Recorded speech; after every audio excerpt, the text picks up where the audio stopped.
અને જેવું મારું નામ જાહેર થયું હતા તો ભાજપની આખી ટોળકી તૂટી પડી કે આયાતી છે કે લે તો સી.આર. પાટીલ ક્યાં ના છે? ભલગામ ના છે? ક્યાં ના છે?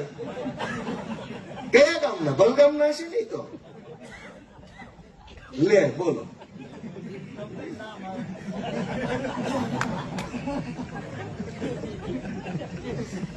જે ગોપાલ ઇટાલી આયાતી છે ઈ મારા પાછા કે માનની પરમ આદરણી સી.આર. પાટીલ તે વળી વિસાવદરમાં રહેતા હશે, અહીંયા જન્મ છે. 100 ધારા અને કોઈ કહે એમ નથી કે આવું ન હોય. કાઠિયાવાડ નો છોકરો અહીંથી 100 કિલોમીટર આગળ મારું ગામ છે. 100 કિલોમીટર થી અહીં કોઈ આવ્યા આયાતી થઈ ગયા, ઓલો બીજા રાજ્યમાં થઈ આવ્યા માનની થઈ ગયો. પરમ આદરણી ને માનની ને માર્ગદર્શક ને સંગઠનના કુશળ જ્ઞાતા અમે શું થઈ માગ્યા આવ્યા છે. ભાજપ વાળાને કોઈક સમજાવે તો સારું છે. ભાઈ ચૂંટણીઓ આવતી રહે, જાતી રહે, હારતા રહેવું, જીતતા રહેવું, પણ આવા ધંધા કરવાના. તમે મને એમ કહો સી.આર. પાટીલ જેને ઘરનો લાગે છે એને ગોપાલ ઇટાલી આયાતી લાગે છે.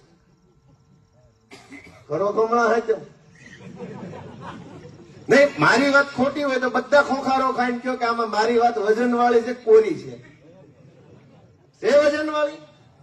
કઈક ભાજપ વાળો મળે તો ખૂણા પકડીને 2 બીડી પીવડાવીને કહેજો આ વાત કે પાટીલ ને ખભે લઈને ફરો છો ને, ગોપાલ તો આપણો ઘરનો છોકરો છે, આપણા ગામનો છે, આપણા મલકનો છે, આપણા ખેડૂત છોકરો છે. સ્વાઈટા છો તો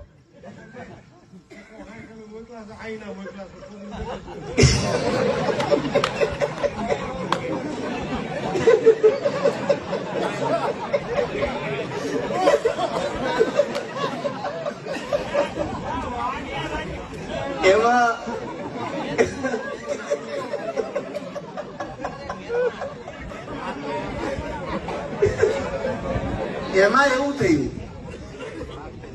કે 160 ને મૂક્યા છે ભાજપના, પણ બકરા મૂક્યા ઝોકમાં.